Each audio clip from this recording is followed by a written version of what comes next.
유명한 영화 감독이죠. 김기덕 감독이 고소를 당했는데 하정우 평론가 양쪽의 입장이 좀 정면으로 맞서고 있어요. 예, 지금 그 2013년에 김기덕 감독이 영화 메비우스라는 걸 발표를 했었는데 이 영화가 수위가 상당히 높은 작품입니다. 선정적인 쪽으로. 그래서 우리나라에서 당시에 상영을 하지 못한다는 말까지 나왔을 정도로. 근데 그 영화의 여주인공으로 캐스팅이 됐던 분이 그러니까 나중에는 아닙니다. 결국에 중도 하차를 했죠. 여주인공으로 캐스팅이 됐던 분이 촬영을 하면서 김기덕 감독한테 폭행을 당했다.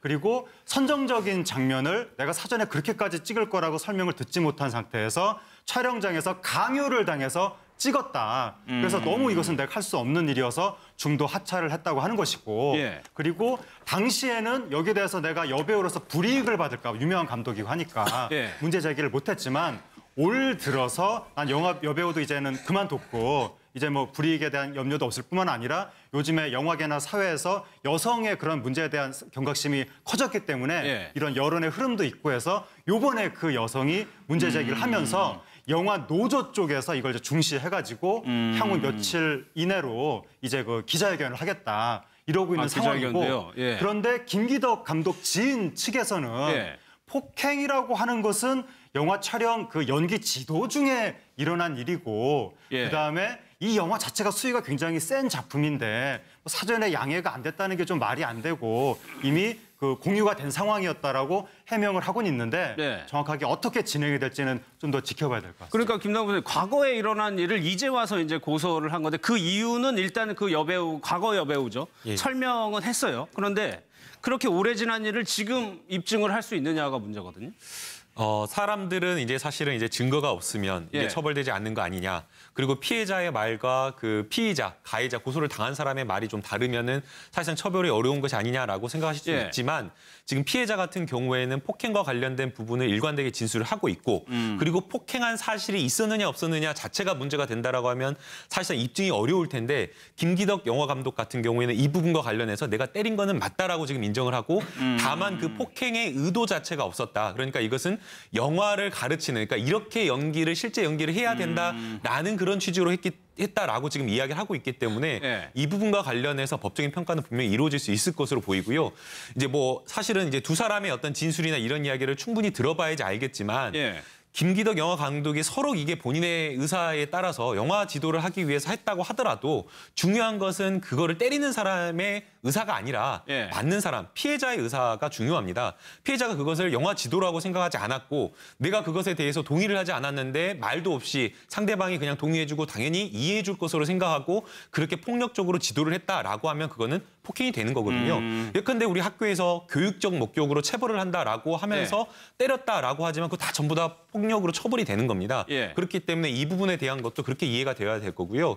다만 이제 뭐 이렇게 성관계라든가 이런 어떤 노출신에 대해서 좀 강요를 했다라는 부분과 관련해서는 이 영화 자체가 굉장히 조금 그런 강도 높은 내용이 들어가 있는 시나리오에 이미 들어가 있는 부분이기 때문에 아마 이 영화 배우도 처음에 출연 제의를 받았을 때 그런 어떤 시나리오를 보고 오케이를 한 것으로 보이기 때문에 강요죄까지는 좀 성립이 되기는 좀 어렵지 않을까라는 생각이 듭니다. 근데 좀 보태서 말씀드리면 강요죄 가능할 수 있습니다. 왜냐하면 지금 이제 대표적으로 이게 순화해서 표현하다 보니까 배드신 강요로 나오는데요. 그러니까 이 여배우도 당연히 심지어 여기에 뭐 그 근친상간까지 들어가는 그게 신업에 다 있었기 때문에 배드신이 있는 건 알았던 겁니다. 그런데 그 이제 이 남성의 신체 일부분을 그 모형으로 만들어서 잡고 촬영하기로 돼 있었는데 물론 이제 여배우의 주장입니다만 그거를 모형이 아닌 실물, 실제 신체를 잡고 촬영하게 그리고 실제로 그 이것도 여배우 측의 주장이고 이 영화 노조 측의 얘기지만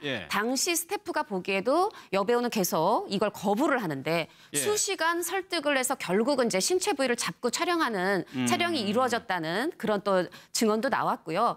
이제 문제는 말하자면 이 여성분이 10년 만에 거의 10년 만에 영화를 본인이 출연하겠다고 김 감독을 찾아간 겁니다. 그리고 굉장히 지금 의지가 있는 상황에 어떤 어려움을 겪고라도 그리고 또 김기덕 감독의 촬영 현장이 쉽지 않다는 건 다 알려진 사실입니다. 그런데 이틀 만에 본인이 이 주인공 자리에서 하차를 했어요.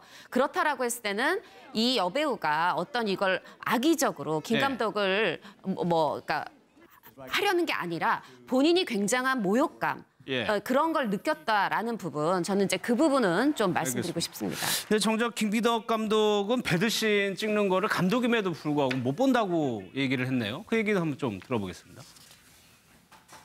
제 영화에서 사랑하고 뭐 서로 이렇게 연애 감정을 표현하는 게 좋아서 하는 장면이 없어요. 강압적이거나 맞아요. 피해적이거나 가해적이거나 자학적이거나 이렇거든요. 그러다 보니까 그게 선정적이라기보다 저는 굉장히 아픈 고통스러운 우리의 어떤 그 모습들이 아닌가 그렇게 생각하기 때문에 영화 찍으면서도 그런 장면 찍으면서 잘 못 봐요, 저는. 저는 그냥 이게 사운드만 듣고 조재현 씨가 이제 나쁜 남자 찍을 때도 나보고 이제 그 율락가에 끌려와서 처음 손님을 받는 장면을 막 찍는데 전 도저히 못 보겠더라고요. 어느 순간 이 정도면 되겠죠. 컷했더니 조재현 씨가 아니야 조금만 더. 그리고 자기가 컷하더라고요. 조재현 씨가 손님하고 그 여자분 연기를 보면서 자기가 다 이렇게 보시더니 자기 감정으로 컷하시더라고요. 그래서 뭐 나중에 장면은 잘 나왔더라고요.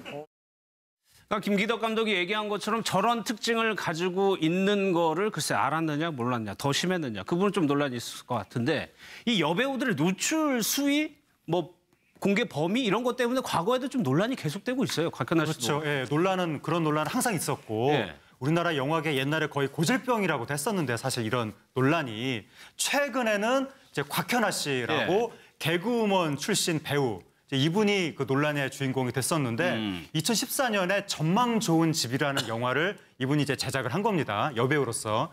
근데 이분 주장에 따르면 나는 이게 무슨 노출 계통의 그런 영화라고는 생각도 안 하고 그냥 찍었다. 근데 노출을 자꾸 찍으라고 해서 좋다 그러면 자꾸 찍으라고 설득을 하니까 찍긴 찍는데 좀 나중에 뭐 편집을 하든지 그렇게 이야기를 해서 감독이 그럼 나중에 보여주고 오케이를 받고 공개하겠다. 오케이 안 하면 공개 안 하겠다. 이렇게 합의를 하고 찍었다는 거죠. 그런데 나중에 보니까 극장에서는 제대로 안 보냈는데 IPTV에서 나올 때 보니까 내가 허락도 하지 않은 노출 장면이 나오더라라고 해서 그 감독을 고소까지 한 그런 사건인데 법정에서는 감독이 무죄가 나왔고 그러니까 아마 법정에서 보기에는 제대로 이게 어떤 19금 영화에 대한 이 계약이 이루어진 것으로 보인다. 처음부터 콘티도 있었고 이렇게 생각을 한 것 같은데 근데 거꾸로 또 감독도 곽현아 씨를 명예훼손으로 고소했는데 그러네요. 곽현아 씨도 무죄가 나왔습니다. 이건 또 법정에서 보기에도 설사 뭐 애초에 계약이 어떻게 되고 했더라도 곽현아 씨 입장에서는 상당히 좀 곤혹스럽고 여기에 대해서 좀 이렇게 부적절하다고 생각해서 상당한 사정이 있다. 이렇게 아마 법정에서 생각을 했을 것 같고 아무래도 이제 현장에서는 처음에 시나리오가 어떻고 콘티가 어떻든 간에 현장에서 이렇게 좀 유동적으로 진행이 되는 것이니까 이쪽에서 문제 제기하면 오케이 알아서 잘 맞춰보자 이런 식으로 진행이 될 수도 있는 건데 마지막에 결과물이 내 생각하고 다르면 결국에는 분쟁이 터질 수 있는 거죠. 알겠습니다. 김기덕 감독이요. 글쎄요. 저희가 보기엔 이 메비우스라는 영화도 제가 이 내 줄거리를 보고 교계를 좀 가우뚱했었는데 해외에서는 굉장한 영향력을 보고 인정을 하고 있단 말이에요. 왜 그런 거예요? 그렇죠. 그 해외에서는 지금 뭐 칸, 베를린, 베니스 다 초청이 됐고요. 게다가 또 2004년에 영화 사마리아로 베를린에서 감독상 받았고 영화 피에타로는 2012년에 베니스의 대상이라고 할 수 있는 황금 사자상을 받았거든요. 분명히 해외에서는 그 이제 인정을 받는 그런 세계적 감독인데 어떤 부분이냐면 보통 이제 우리가 그러니까 성이라는 걸 아름답게 그리거나 이런 측면을 본다면 김기덕 감독은 그 성 안에 들어있는 폭력성 또 근데 그 폭력성이 그 아이러니하게도 이 메비우스라는 건 그 성이라는 폭력성에서 결국은 또 자식이 탄생되는 가장 순수한 단위인 가족이 만들어진다. 이런 식의 어떤 선과 악이 계속해서 이제 순환되는 그런 고리를 이제 보고 있어요. 그러니까 말하자면 다른 감독들이 흔히 보지 않는 소재를 다루고요. 그리고 굉장히 파격적으로 어느 감독보다 솔직하게 그 성에 대해서든 폭력에 대해서든 끝까지 보여줍니다. 이제 이런 부분들이 보통 분들 보기에는 영화가 불편하고 그래서 충무로의 이단아라는 소리를 듣지만 또 세계적인 그 영화에서 그 시장에서 보면 이런 사람도 이런 감독도 있는 게 되게 유의미한 그런 상황이 되죠. 그리고 김기덕 감독이 분명히 입지전적 인물인 게 맞습니다. 왜냐하면 공식적인 최종 학력은 초졸이에요. 그리고 영화계에서도 이렇게 말하자면 이단하기 때문에 그렇게 특별히 인맥, 서로 끌어주고 밀어줄 인맥이 있는 것도 아니고 영화도 굉장히 저예산으로 찍기 때문에 돈도 없다고 할 수 있죠. 그래서 산무 감독으로 유명한데도 본인의 어떤 영화를 32살에 처음 봤어요. 예. 그런데 36살에 이미 해외 영화제에 초청이 됩니다. 그 얘기는 뭐냐면은 굉장히 그 영화에 대해서 예. 기본적으로 예술에 대해서 그림도 예. 잘 그리거든요. 그 프랑스에서 초상화를 그리면서 본인이 약간 집시처럼 노숙자처럼 살기도 했었어요. 그러니까 예술에 대한 감각이 굉장히 있는 예. 무학이지만 그런 어떤 입지적인 인물인 건 사실인데 제가 이제 영화 말고도 다른 영화에서 좀 작업했던 배우들하고 얘기를 해보면 예. 분명히 김 감독의 현장이 어려운 그리고 감독 위주 그리고 감독은 메시지를 전달하는 걸 중시하기 때문에 그러니까 배우는 한 번이라도 더 컷을 그러니까 테이크를 가고 싶은 겁니다. 두 번, 세 번 찍고 싶은데 감독은 워낙에 적은 예산으로 하다 보니까 그럴 여유가 없기도 하지만 어떻게 보면 나는 메시지가 선명하고 잘할 자신이 있기 때문에 배우의 어떤 연기에 대한 필요성이 좀 적은 거예요. 알겠습니다. 이렇기 때문에 배우로서는 좀 어려워하는 현장이기도 합니다. 근데 그럼에도 불구하고 하정우 평론가 지금 예. 뭐 굉장히 유명한 배우들이 같이 작품을 하고 싶어 했고 또 했잖아요. 예. 김기덕 감독의 영화가 워낙 작가주의 영화, 예술 영화 예. 이런 걸로 유명하니까 배우들도 김기덕 감독 영화에 한 번쯤 출연해서 그 배우의 이미지가 좋아지는 거죠. 대표적으로 장동건 씨가 네. 청춘 스타로 막 떴을 때 당연히 무슨 멜로나 오락 영화 이런 데 찍겠지라고 생각을 했는데 갑자기 김기덕 영화에 출연을 해가지고 예. 그때 영화 팬들이 이 장동건 씨가 단순한 스타인 줄 알았는데 개념찬 청년이구나. 진짜 배우구나. 이런 식으로 이미지가 굉장히 좋아진 거죠. 예. 그런 식의 뭐 이미지 세탁 기능도 있고 그리고 또 김기덕 감독 영화는 이 영화를 뚝딱 제작하니까 크게 내가 시간을 투자를 하지 않으면서 빨리 찍을 수도 일단은 촬영하고 나면 생각지도 않게 외국의 깐니나 무슨 베니스나 레드카펫도 밟을 수 있고 그러니까 배우 입장에서는 괜찮은 선택이 될 수 있는 거죠. 그런데 이제 이 섣불리 찍었다가 마침 그 시나리오가 굉장히 하드코어한 시나리오인데 운이 없어서 거기에 딱 걸리면 이제 촬영하다가 고생을 할 수가 있는 거고 예. 이나영 씨는 영화 찍다 빈몽인가 하는 그 영화를 찍다가 이 자살을 하는 장면이 있었는데 예. 그게 안전장치가 제대로 안 돼 있는 바람에 촬영하다 보니까 진짜 정신을 잃고 기절을 한 거군요. 기절을 해가지고 큰일 날 뻔했다고 이런 일까지 있는 것을 보면 거의 그 김기덕 감독 영화에 출연하는 배우는 예. 일종의 극한 직업인 것 같습니다. 아니 그래가지고 그러다 보니까 또 하나 김남국 선생님 이 내용 보면 이승현 씨도 그렇고 엄태웅 씨도 그렇고 뭔가 사회적인 논란이 됐던 분들이 다시 복귀할 때도 글쎄요, 이거를 뭐라고 활용을 해야 된다고 뭐 어떤 표현을 써야 될까요? 그러니까 뭐 김기덕 감독이 이것을 이용해서 조금 도와줬다라고 보기에는 좀 어려울 것 같아요. 네.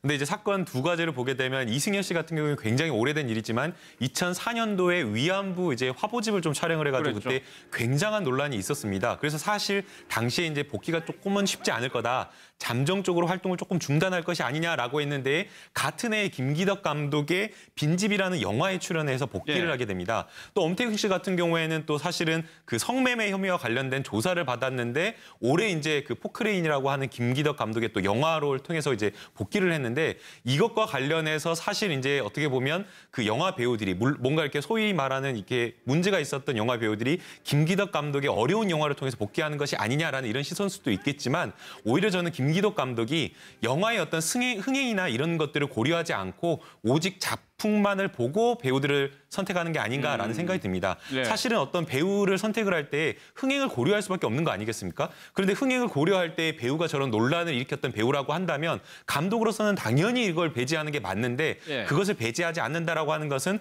앞서 이제 기자님께서 말씀을 해주신 대로 그 김기덕 감독만의 뭔가 가진 온고집, 흥행과는 상관없이 정말 작품만을 고려하겠다는 그런 것을 고려해서 이렇게 한 게 아닌가 생각합니다. 이번 네. 사건 같은 경우는 보면 이제 김기덕 감독이 굉장히 어렵게 생활을 했잖아요. 커오는 네. 과정도 그렇고 또 외국에 나가서 뭐 그림 그리면서 생계를 유지하기도 하고 30세가 넘어서 이제 영화에 눈 떠서 시작을 하게 되는데 굉장히 이 김기덕 감독이 갖고 있는 철학이나 관점 이런 것들이 이제 독특한 부분들이 있으니까 그런 부분이 주목받는 부분은 분명히 인정을 해야 될 텐데 이게 이제 하나의 시대의 흐름 속에서 지금 이른바 갑질에 대한 비판 이런 것들이 여러 분야에서 지금 나오고 있거든요. 예. 그러니까 김기덕 감독의 작품에서의 그런 강한 캐릭터 이런 것들이 때로는 그것을 받아들이는 입장에서는 굉장히 이게 불편한 일종의 갑질로 받아들일 소지가 좀 있다는 거죠.